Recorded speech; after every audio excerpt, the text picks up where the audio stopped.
Welcome back to the 25 days of mindful movement. We are on day 4, and today we will be focusing on isometric strength. All you'll need for today's session is a yoga mat or a comfortable blanket to add for any of our ground movements and a good attitude. I'm Isabel Wellman, personal trainer and yoga teacher.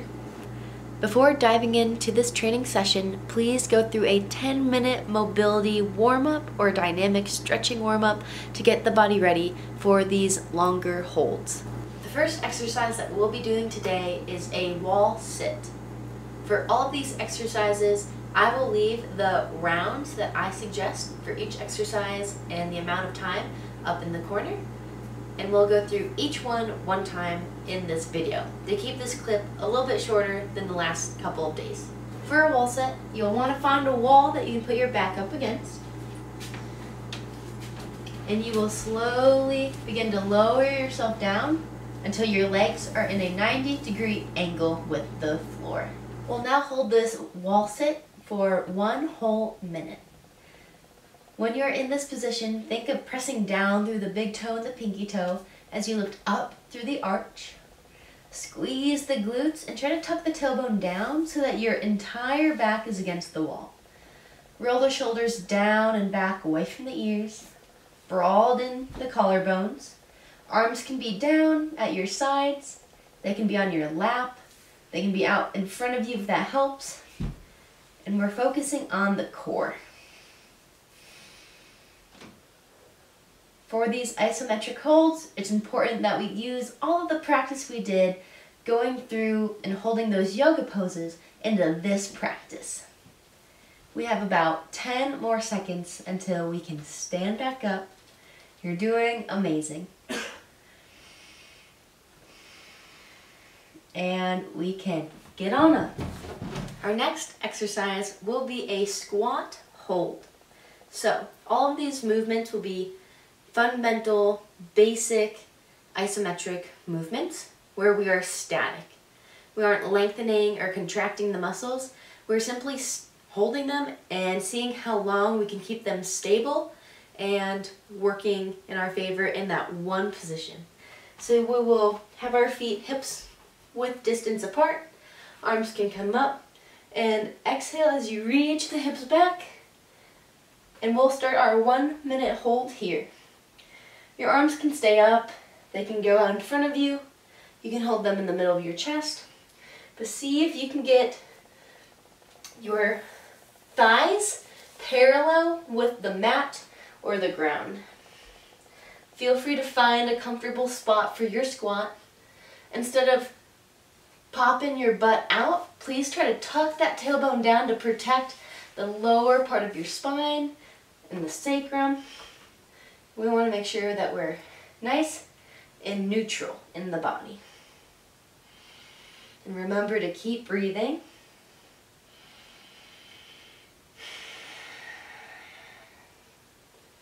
We're almost there.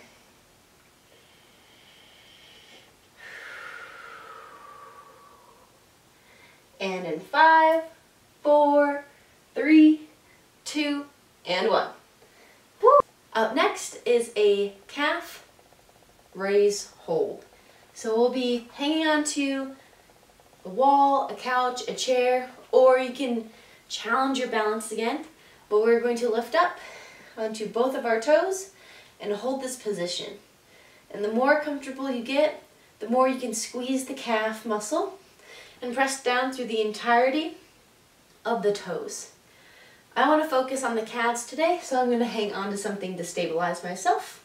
And I'm going to go up in 3, 2, 1. And we'll hold this for 1 minute. Think about engaging the core throughout all of these exercises. Even though they may seem simple or basic or easy, these are the movements that are going to make the difference when we are going a little bit more intense with weight, with endurance, with speed, agility, or quickness. Muscles need to be able to stabilize at the strength that they're at without any additional resistance or weight in order to keep growing with the tendons and the ligaments. And we can go down in 5, 4, 3, 2, and 1, and lower. Good work. We will now meet on the ground for a Superman hold. We will be holding this position for 1 minute, and it will start on our bellies. Once we're on the ground here, you're going to press, untuck the toes, press the entirety of the leg from the toes all the way up through the thighs and the pelvis into the ground as you lift up your chest and then lift up the legs. Really squeeze the shoulder blades together. We can go up in 3, 2, 1. Our minute starts. Look about a foot or two in front of you. Try not to look up or to the side too much. A neutral spine is best for this exercise.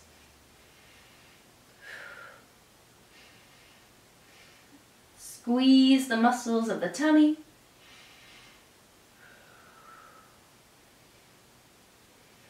Squeeze the glutes.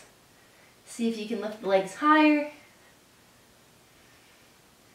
If you want, you can reach the arms forward in front of you so they're straight. We have 15 seconds left on the clock. Continue to breathe. Bring in long inhales and exhales. And we can go down in 3, 2, 1. We'll stay close to the ground for this next exercise because it will be a tricep hover, or if you're familiar with yoga, a chaturanga, where you're holding the bottom position before lifting up into an upward facing dog. So your hands will be right next to the chest or the breast line, and we will lift up into a very low plank, keeping the elbows tight to the body. When you're ready, you can go up. We're only holding this for 15 seconds because this one gets intense pretty quick. Draw the elbows back, squeeze the glutes, engage the abs, and lower. We can now roll over onto our butts for a reverse plank hold. And we'll hold this for 30 seconds.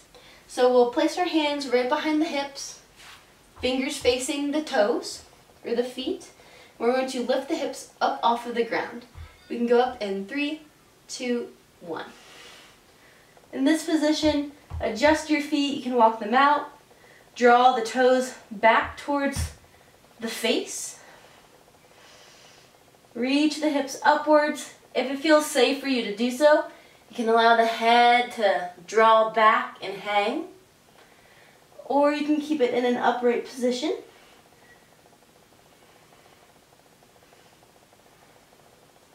Keep a micro bend in the elbow. Press through the first finger and thumb. And we can go down in 3, 2, 1. Good work. We'll lay down all the way once more for a glute bridge hold. Here we will have the feet as close to the butt cheeks as we can have them. Have our fingers touching the back of the heels or close to that vicinity. And when we're ready, we're going to lift up off of the mat with our hips and engage the quads as well as the core. We can go up in 3, 2, 1, and we'll hold this for 1 minute. Think about lengthening up and out of the thighs as if you had little skiers on your hips and they're going to shoot off of your thighs like a big jump. Try to get the entire upper shoulder and back on the mat. Draw the tailbone up towards the back of the knees as you press down into the heels. Relax the neck as you reach the chin up by 1 or 2 inches.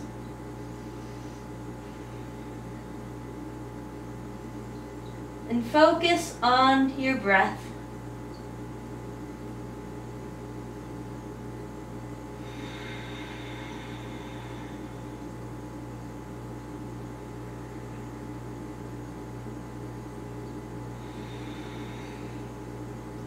We can go down in 3, 2, 1. We'll challenge our core one more time for this practice by putting ourselves in a hollow hold. So this is going to feel as if you look like a banana or a boat with your body. The legs will be out in front of you, arms above head, and you're going to lift up the chest ever so slightly and lift up the legs. Try to think of your belly button as a center point of your stomach and draw it out towards the sides of your mats to flatten the belly down and engage the muscles of the stomach instead of overusing the extensors in the back. We are going to hold this pose for about 30 seconds and we're going to go up in 5, 4, 3, 2, and 1. You can point the toes or have them flexed.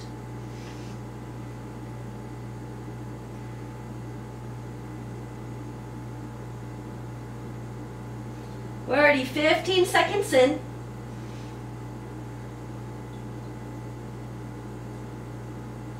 The higher the arms and the legs, the more of a challenge this is.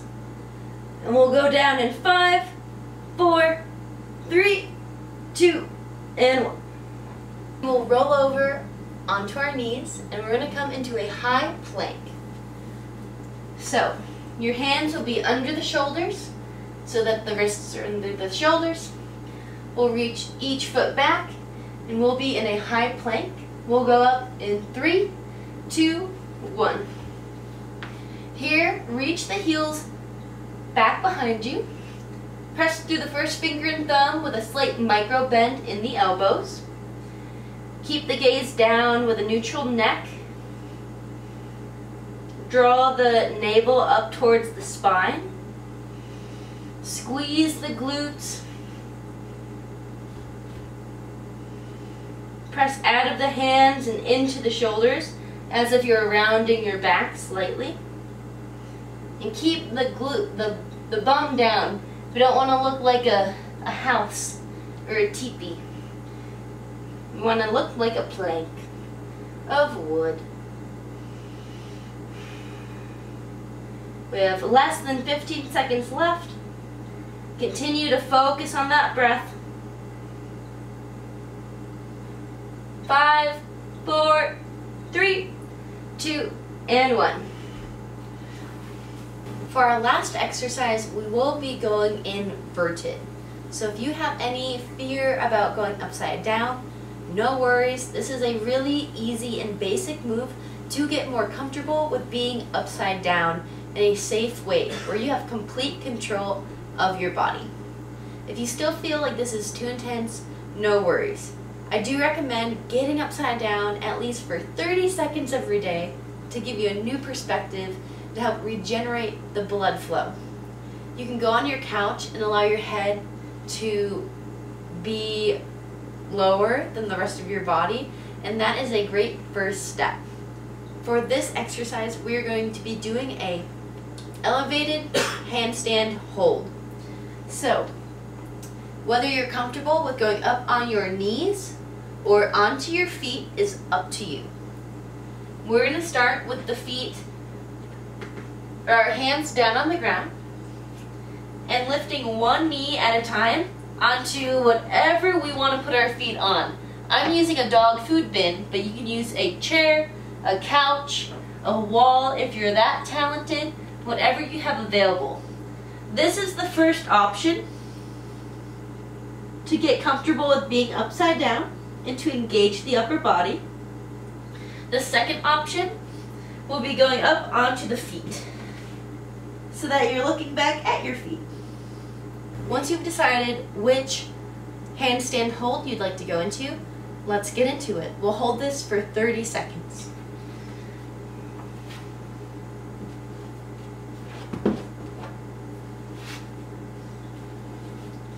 And our time will start in 3, 2, 1. Remember to keep a slight micro bend in the elbow. Press through the first finger and thumb. Draw the navel up towards the spine. You can adjust your hands however you need them to be. And we'll lower down in 3, 2, 1, lower. And come down into a child's pose instantly from that move. You can kick away whatever's behind you, but allow your head to stay lower and even with the body, especially after being lower than the body. After a few breaths, and once you feel ready to get up, you can slowly walk the hands back up and come up to a seated position. Thank you so much for training with me today on day number 4 of the 25 days of mindful movement. I hope to see you again tomorrow, and I cannot wait to hear how this day felt for you.